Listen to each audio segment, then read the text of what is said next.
E aí, vocês acharam interessante a aula de hoje?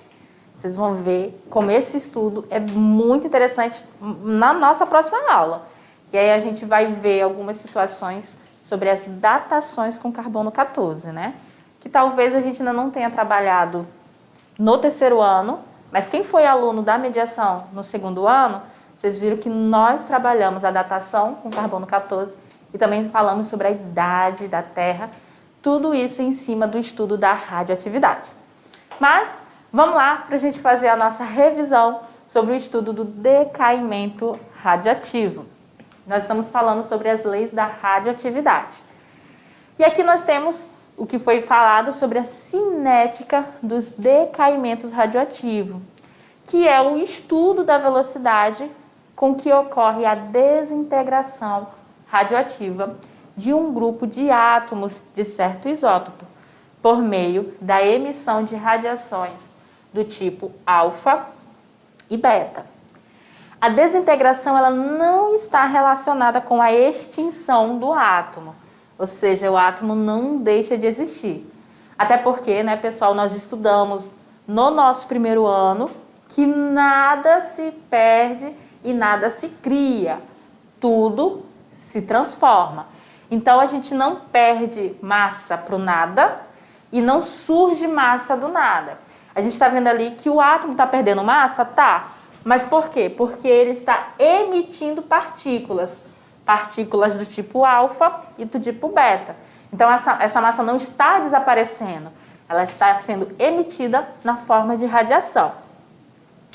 No decaimento, o átomo X, ao emitir uma radiação, seja ela beta ou alfa, ele vai se transformar automaticamente em um novo elemento químico, que aqui a gente chamou genericamente de Y.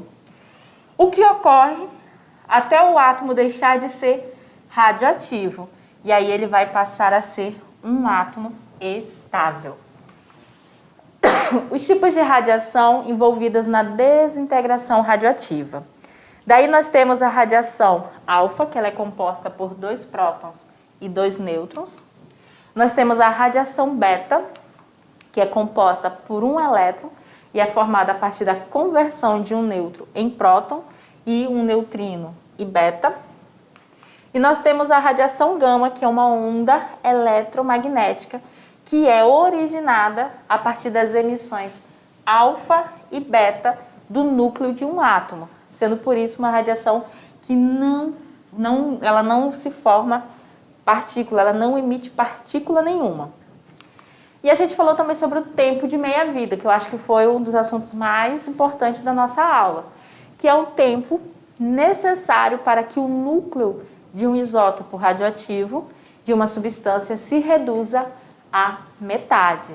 Então, a gente viu que esse tempo ele é representado por T1/2, né, que ele está referindo ao tempo de meia-vida, e pode ser chamado também de período de semidesintegração.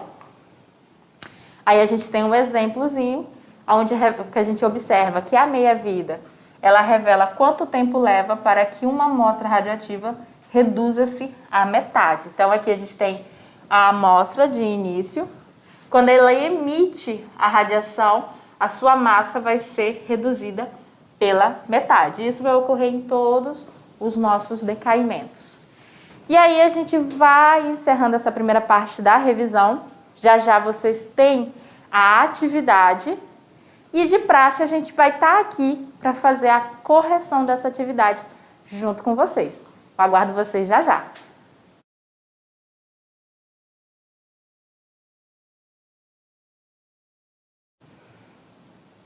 E aí, pessoal, o que vocês acharam da atividade de hoje? Uma atividade bacana, né? Eu particularmente gostei. E vocês viram que os cálculos são cálculos simples. Basicamente, todas as questões nós trabalhamos o cálculo do tempo de meia-vida. Então, você tinha as informações no enunciado, do tipo de isótopo que estava sendo trabalhado, isótopo radioativo, e normalmente ali o tempo de meia-vida de cada um deles para você determinar o que o probleminha está pedindo. Mas pode sim nesse caminho surgir dúvidas, afinal o nosso tempo às vezes é tão curto, né? Para a gente falar de um assunto tão importante. E pensando nisso, a gente vai fazer a nossa correção no nosso Tirando Dúvida. Vamos lá? Questão número 1. A meia-vida do estrôncio 90, vale 20 anos. Então, ele já me deu a informação de que a cada 20 anos eu vou ter a massa desse estrôncio reduzida pelo meio, reduzida à metade. Aí vem a pergunta: quanto tempo é necessário para que restem 12,5% de uma amostra desse isótopo? E aí a gente tem as alternativas. Letra A, 30 anos. Letra B, 60 anos. Letra C, 45 anos. Letra D, 15 anos. Ou letra E, 90 anos. O que você tem que lembrar? Que quando a gente está estudando tempo de meia-vida, a gente parte do princípio que a primeira meia-vida ela vai ocorrer depois dos 100%, né? Eu vou ter logo de início 100% da radiação, da massa do meu isótopo. E quando ocorrer a primeira meia-vida, essa massa vai ser reduzida a 50%. Quando ocorrer a terceira meia-vida, eu vou novamente pela metade, então vai vir a 25%. E quando ocorrer mais outra meia-vida, eu vou reduzir esse 25% à metade, que vai ficar 12,5%. Então, daqui para cá, nós tivemos a primeira meia-vida. De 50 para 25, a segunda meia-vida. E de 25 para 12,5, nós temos a terceira meia-vida. Ele quer saber quanto tempo é necessário para que restem 12,5. Então, para restar 12,5, ele vai passar pelo tempo de 3 meia-vidas, certo? Cada uma dessas aqui equivalem a 20 anos. Então, na primeira passou-se 20 anos. Para a segunda, mais 20, 40. Para a terceira, mais 20, 60. Então, aqui, para que a massa restante seja de 12,5% da massa original, ele vai necessitar que ocorram 3 ciclos de meia-vida, que equivalem a 60 anos. Vamos ver aqui o comentário da resposta? Ó, a alternativa correta é a letra B. No primeiro tempo de meia-vida, ele sai de 100, para 50%. Observe aqui, ó, primeira meia-vida. Na segunda meia-vida, que ocorre depois de mais 20 anos, ele sai de 50% e vem para 25%. Na terceira meia-vida, que ocorre depois de mais 20 anos, ele sai de 25% e chega a 12,5%. Ele quer esse tempo aqui, ó, para chegar aqui. Por isso que nós paramos aqui. Senão, a gente poderia continuar fazendo o tempo de meia-vida sem problema nenhum. Mas como ele quer saber quanto tempo que vai levar para ele chegar aqui a 12,5%, a gente para aí o nosso cálculo. Se na primeira meia-vida passaram-se 20, quando foi para a segunda meia-vida, que aqui é 25%, foram mais 20, então deu 40 anos. E para mais uma meia-vida, que requer mais 20 anos, nós chegamos aqui a 60 anos. Então, levou-se 60 anos para que restasse apenas 12,5% de massa desse isótopo. Tranquilo? Então, vamos para a questão número 2, que é o mesmo raciocínio. O xenônio 133 é usado em pesquisas sobre os pulmões. E sua meia-vida, ou período de semidesintegração, é de 5 dias. Se uma amostra contiver 200 miligramas de xenônio 133, após quanto tempo essa massa será reduzida para 25 miligramas? Então, o que você pode fazer? Ele quer saber quanto tempo vai levar para chegar nessa massa aqui de 25, né? A massa inicial que você tem é 200 miligramas. Então, o teu 200 miligramas é quando tu tem 100% do teu isótopo. Eu sei que a meia-vida dele aqui, ó, são de 5 dias. Então, o que você vai fazer? 200 miligramas é 100%. Quando passar 5 dias, os primeiros 5 dias, essa massa de 200 vai ser reduzida pela metade. Então, vai restar quanto? 100 miligramas. Quando se passar mais 5 dias, essa massa vai ser reduzida de novo pela metade. Então, vai chegar a 50 miligramas. E ao se passar mais 5 dias, essa massa vai ser reduzida de novo pela metade e nós vamos chegar aos 25 miligramas, que é o que ele quer. Então, aqui, 5 dias, de 100 para 50, 5 dias e de 50 para 25, 5 dias. Quantos dias no total se passaram? 15 dias. Olha só o comentário. A alternativa correta é a alternativa A, 15 dias, onde a gente consegue observar aqui o decaimento da massa desse isótopo, que inicialmente era 200 miligramas, ao sofrer lá o decaimento do seu primeiro tempo de meia-vida, após 5 dias, essa massa foi reduzida para 100 miligramas, como a gente viu. Quando ocorre mais uma nova meia-vida, ou seja, quando se passam mais 5 dias, a massa sai de 100 e vai para 50 miligramas. E aí, após mais 5 dias, essa massa que era 50 miligramas sofre outro decaimento e passa a ser 25 miligramas. E aí a gente chega no cálculo de que se passaram 15 dias para que ocorresse essa redução e aí chegasse a 25 miligramas. Ok? Alguma dúvida, gente, será nessa questão? Vocês conseguem acompanhar?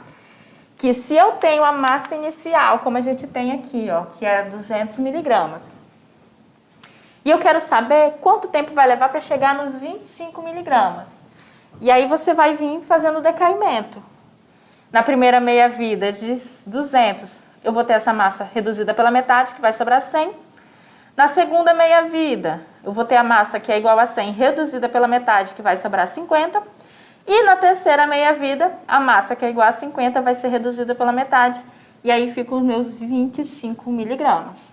Se eu sei que cada meia-vida é 5 dias e ele sofreu 3 meias-vidas, então nós vamos ter 5 mais 5 mais 5, que dá os nossos 15 dias. E aí a gente fecha redondinho a nossa questão. Vamos lá para o Se Liga no Enem, que a gente tem uma questão hoje adaptada. E diz o seguinte: quanto mais cedo o paciente usar altas doses de radiação beta, maior será a probabilidade de atrasar ou até mesmo de frear o avanço de esclerose múltiplas, segundo a pesquisa publicada no jornal New England Medicine, lá em setembro de 2000.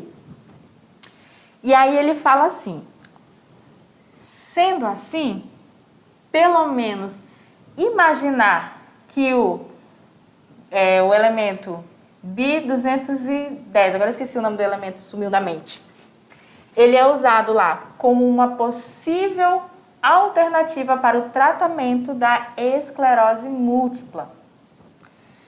Se após 1 hora a radiação desse isótopo diminui a 12,5% do valor inicial, a sua meia-vida é de... Olha só, ele está falando que no início ele tem lá os 100% desse isótopo. Quando se passam 1 hora, ou seja, 60 minutos, essa meia-vida, essa massa aqui de 100% passa a ser apenas 12,5%. E ele não dá para a gente a informação do tempo de meia-vida. Ele só diz que quando se passa 1 hora, a massa resultante aqui vai ser de 12,5. E aí ele quer que você determine o tempo de meia-vida para esse isótopo aqui. E aí você vai dizer se essa meia-vida é de 40 minutos, se é de 30 minutos, se é de 20 minutos ou se ela é de 50 ou ainda 60 minutos. O que você pode fazer? A gente viu que, vamos aqui, ó, 100%, quando ocorre a primeira meia-vida, nós vamos para 50%, quando ocorre mais uma meia-vida, a gente vai para 25%, e quando ocorre mais uma meia-vida, a gente vai para 12,5%, certo? Então, aqui, quantas meias-vidas vão decorrer? 1, 2, 3.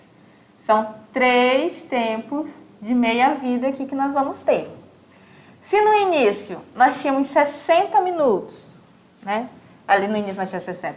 Se nesse tempo passou-se 60 minutos e nesses 60 minutos ocorreram 3 meias-vidas, você pode pegar os 60 e dividir por 3. É uma das maneiras de fazer. E aí você vai encontrar que o tempo de meia-vida desse carinha aí é de 20 minutos. Mas você também pode fazer aqui, ó. Para a sua radiação diminuir para 12,5%, passaram-se 3 tempos de meia-vida. Se 3 tempos de meia-vida, somando os 3 tempos de meia-vida, é igual a 60 minutos, logo, o que nós vamos ter? Que cada meia-vida desse carinha vai equivaler a 20 minutos. Nós pegamos os 60 e dividimos pelo tempo, pelas meias-vidas que ocorreram, que foram 3. E aí a gente encontrou que cada meia-vida dessa foi de 20 minutos. E aí o que acontece? Ó, eu tinha lá 100%, passou-se 20 minutos, obtive 50% da massa. Passando-se mais 20 minutos, de 50 eu obtenho 25%. Passando mais 20 minutos, dos 25 eu obtenho os 12,5%. Então, precisamente a gente pode dizer que a meia-vida desse carinha aí é, sim, de 20 minutos. Vocês conseguiram entender como é que foi feito? Ó, ele deu pra gente algumas informações que foram fundamentais. Ele não deu o tempo de meia-vida e nem quantas meias-vidas ocorreram, certo? Ele não deu essa informação. Ele só disse que após 1 hora,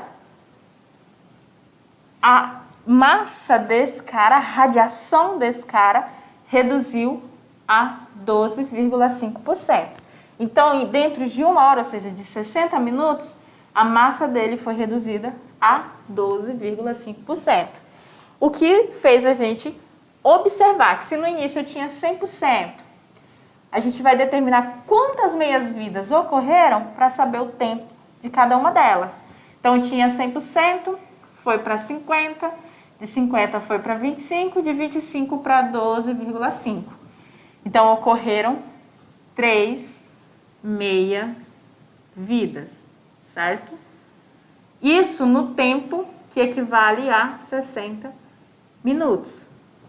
Então, o que a gente fez? Dividiu, Sabrina, dividiu esse tempo pela quantidade de meias-vidas que ocorreram, que foi 3. E a gente encontrou que cada meia-vida equivale a 20 minutos. E aí, encontramos a alternativa correta. E assim a gente vai fechando mais uma aula. A gente agora vai entrar na próxima aula, na aula 50. E aí, lembrando que nós estamos fechando também a unidade. Já tem a avaliação. Eu quero muito que vocês tenham sucesso nessas avaliações. Então, estudem. E não percam as nossas últimas aulas, viu, gente?